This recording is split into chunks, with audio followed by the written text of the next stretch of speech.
दोस्तों, हम अपने जीवन में हमेशा अपने मन को लेकर परेशान रहते हैं। हम यह सोचते हैं कि हमारा मन भला शांत कैसे होगा। हमारे मन में तो तरह तरह के विचार चल रहे हैं। हम काम कुछ और करना चाहते हैं, लेकिन हमारा मन हमसे कुछ और ही काम करवा लेता है। इससे पहले कि आप अपने मन को शांत करने का प्रयास करें, यह जानना जरूरी है कि मन का व्यवहार शांत होने वाला है ही नहीं। अगर मन शांत होने वाला हो सकता तो इस दुनिया में सभी के मन शांत हो गए होते और हर कोई अपना जीवन सुखी सुखी बिता रहा होता। फिर न तो कोई हंगामा होता और न ही किसी तरह की कोई तकलीफ। सभी का जीवन खुशी खुशी बीत रहा होता। फिर न तो आप और न ही मैं पैसे कमाने के पीछे भाग रहे होते।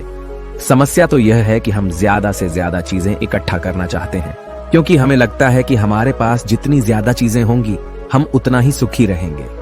लेकिन वास्तविकता तो यही है कि बाहर की किसी भी चीज में कोई सुख नहीं है और न ही उनमें कोई दुख है। और यही कारण है कि जब हम किसी चीज के पीछे भाग रहे होते हैं, जब हम कोई चीज पाना चाहते हैं, तो उसे पाकर हमें पल भर के लिए खुशी तो मिलती है, लेकिन बाद में हम उस खुशी का एहसास नहीं कर पाते। वह खुशी दुख में परिवर्तित हो जाती है। और इसी प्रकार से हम एक चीज से दूसरी चीज, दूसरी से तीसरी चीज के पीछे लगातार भागते रहते हैं, क्योंकि हमें ऐसा ही लगता है कि यदि हम वह चीज पालेंगे तो हम सुखी हो जाएंगे। लेकिन वास्तविकता में वही सुख हमारे दुख का कारण बन जाता है, जिस कारण हमारा मन बेचैन रहने लगता है। हम उस चीज को पाने के लिए तरह तरह के उपाय करते हैं, जिस कारण हमारा मन और भी बेचैन होने लगता है। और यह बेचैनी धीरे धीरे चिंता का रूप ले लेती है और हमारा मन पूरी तरह से अशांत हो जाता है। हमें कुछ भी अच्छा नहीं लगता। हमें लगता है कि जो कुछ हमने मांगा था उसका उल्टा हो रहा है। सब कुछ हमारे विपरीत जा रहा है। और फिर हम अपने मन को शांत करने के लिए ध्यान करना शुरू करते हैं, क्योंकि एक ध्यान ही वह मार्ग है जो हमें ज्ञान की ओर ले जाता है। वह हमें यह बताता है कि बाहर किसी भी चीज में कोई सुख नहीं है और न ही दुख है। दुख और सुख तो हमारे मन का भ्रम है। यह हमारे मन की एक उपज है, जिसके लालच में हमारा मन हमें यहां वहां भगाता रहता है। जैसे कि महीनों से भूखे एक भिखारी को अगर एक सूखी रोटी भी मिल जाए तो वह उसके लिए सुख है, वह उसके लिए अमृत है। और ठीक उसी के विपरीत यदि किसी धनवान के घर पर 56 प्रकार के भोग भी बन जाए, तब भी वह उसे खाकर तो दुखी ही रहेगा। यह तो उनकी मनस्थिति पर निर्भर करता है। इसे और अच्छे से समझने के लिए आज की जो कहानी मैं आपको सुनाने जा रहा हूं, इस कहानी के माध्यम से आप यह समझ पाएंगे कि हमारे मन की स्थिति क्या है और हम इसे कैसे नियंत्रित कर सकते हैं। तो चलिए बिना किसी देरी के कहानी शुरू करते हैं। एक समय की बात है, एक गांव में एक युवक रहता था जिसका मन बहुत ही अशांत रहता था। वह हमेशा तनाव में रहता। वह अपने मन को शांत करना चाहता था, लेकिन उसे कोई भी उपाय नजर नहीं आ रहे थे।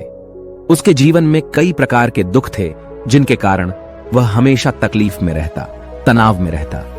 एक दिन उसे पता चला कि उसके गांव में एक बौद्ध भिक्षु आए हुए हैं, जो सभी को दुख और सुख पर उपदेश दे रहे हैं। वह युवक तुरंत ही घर से निकला और उनके आश्रम जा पहुंचा।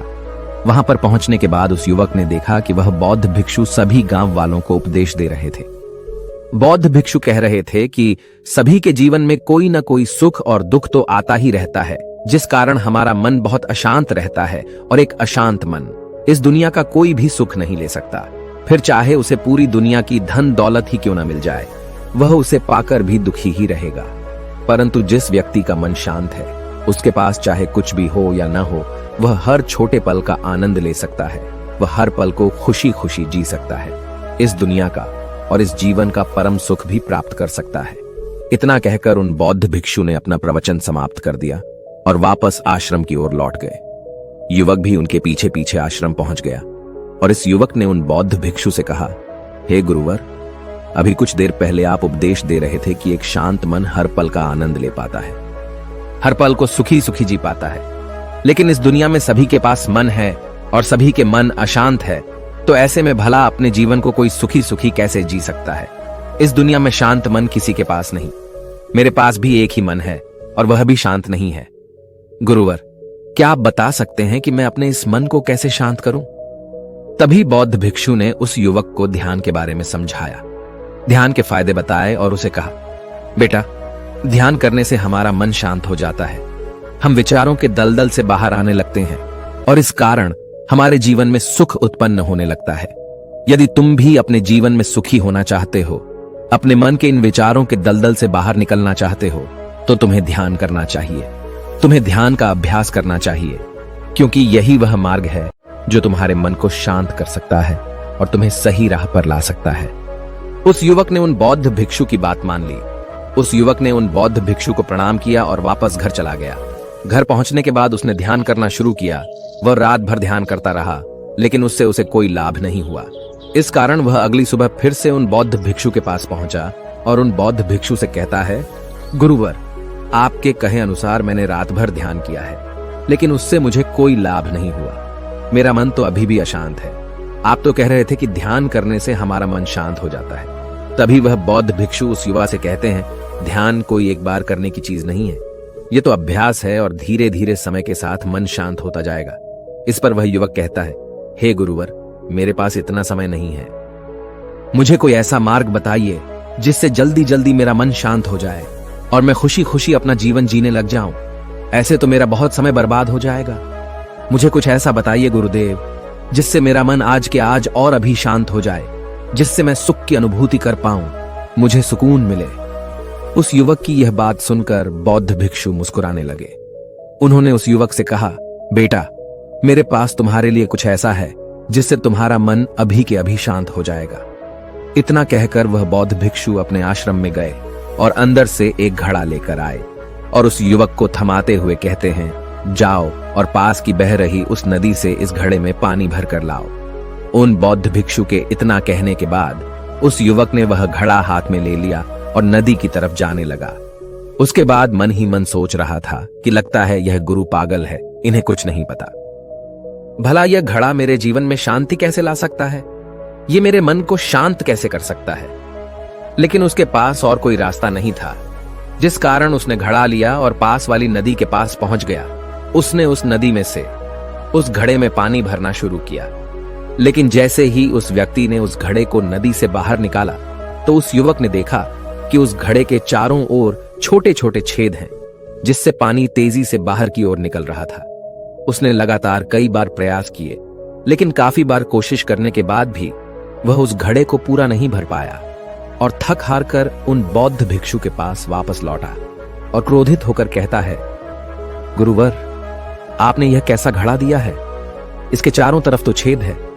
भला मैं इसमें पानी कैसे भरकर ला सकता हूं? जब भी मैं पानी भरता हूं, इस घड़े के छेदों से सारे पानी बाहर निकल जाते हैं। इस घड़े को मैं पूरा नहीं भर सकता। तभी वह बौद्ध भिक्षु उस युवक को शांत कराते हुए कहते हैं, बेटा, शांत हो जाओ। तुम्हें तुम्हारे प्रश्न का जवाब ही तो दे रहा हूं, और यदि तुम क्रोधित अवस्था में इस जवाब को सुनोगे तो इसे समझना तुम्हारे लिए मुश्किल हो जाएगा। इसलिए शांत हो जाओ और मेरी बात समझने का प्रयास करो। ये जो घड़ा मैंने तुम्हें दिया है, इसे अपना मन समझो, और मन केवल दो ही प्रकार से शांत हो सकता है। पहला यह कि तुम उसे लबालब पूरा भर दो और उसमें कुछ भी और आने जाने की जगह न बचे। क्या तुम इस घड़े को इस प्रकार भर सकते हो? इस पर वह युवक कहता है, हे गुरुवर, मैं इस घड़े को लबालब नहीं भर सकता, क्योंकि जब भी मैं इसमें पानी भरता हूं, सारा पानी तो छेद से बाहर निकल जाता है। तभी वह बौद्ध भिक्षु उस युवक से कहते हैं, ठीक इसी तरह हम भी अपने मन को कभी नहीं भर सकते। हम जितना इसमें डालते जाएंगे, वह सब कुछ हमारे शरीर के द्वारा बाहर आता रहेगा। फिर चाहे वह क्रोध हो, प्रेम हो या फिर दया, हम जो भी अपने अंदर आने देते हैं, वही हमारे अंदर से बाहर भी आता है। और इसीलिए मैंने तुम्हें छेदों वाला घड़ा दिया, क्योंकि ये हमारी मन के जैसा ही है। और जब हम इस मन को बस भरना चाहते हैं, तब तुम अपना समय बेकार कर रहे हो। क्या तुम्हें एक पल के लिए भी ये नहीं सोचा कि इसी प्रकार तो तुम अपने मन को भरने में भी लगे हुए हो? क्या इससे तुम्हारा समय बर्बाद नहीं हो रहा? क्या इससे तुम्हारा जीवन बर्बाद नहीं हो रहा? क्योंकि जिस भी चीज से तुम अपने मन को भरोगे, वह तो बाहर निकल ही जाएगी। उस युवक को अपनी गलती का एहसास हुआ। वह तुरंत उन बौद्ध भिक्षु के चरणों में गिर गया और उन बौद्ध भिक्षु से कहता है, गुरुवर, आपने सच कहा। मैंने कभी भी इसके बारे में नहीं सोचा कि मैं अपना जीवन अपने आप ही बर्बाद कर रहा था। ठीक है, मैं तो इस बात से अनजान था, लेकिन आज आपने मेरी आंखें खोल दी। परंतु गुरुवर, अगर यह मन को पूरी तरह भरने का पहला तरीका मन को शांत नहीं कर सकता, तो मन को शांत करने का दूसरा तरीका कौन सा है? गुरुवर मुस्कुराते हुए उस आदमी से कहते हैं, दूसरा तरीका है कि अपने मन को पूरी तरह खाली कर दो। इस पर वह व्यक्ति कहता है, गुरुवर, आप ही मुझे बताइए कि मैं अपने मन को खाली कैसे कर सकता हूं। तभी बौद्ध भिक्षु कहते हैं, बेटा, यह तो बहुत ही सरल है। बाहर का कूड़ा अपने भीतर मत जाने दो। इस प्रकार तुम्हारा मन अपने आप ही खाली हो जाएगा। वह व्यक्ति कुछ देर सोच विचार करने के बाद बौद्ध भिक्षु से कहता है, हे गुरुदेव, यह कैसे संभव है? जो भी हम देखते हैं, सुनते हैं, वह हमारे मन में ही तो जाता है, वह हमारे भीतर की ओर ही तो जाता है। फिर मैं उसे कैसे रोक सकता हूं? इस पर बौद्ध भिक्षु मुस्कुराने लगे और उस युवक से कहते हैं, बेटा, मैं तुम्हें यही तो समझाने का प्रयास कर रहा हूं कि मन को केवल ध्यान से ही जीता जा सकता है और एक दिन ध्यान करने से कुछ नहीं होने वाला। हमें इसके लिए समय देना होगा, हमें इसके लिए धैर्य रखना होगा, इसका निरंतर अभ्यास करना होगा। आगे बौद्ध भिक्षु उस युवा से कहते हैं, बेटा, क्या तुम्हें प्यास लगी है? युवक कहता है, हां गुरुवर, मुझे बहुत जोरों की प्यास लगी है।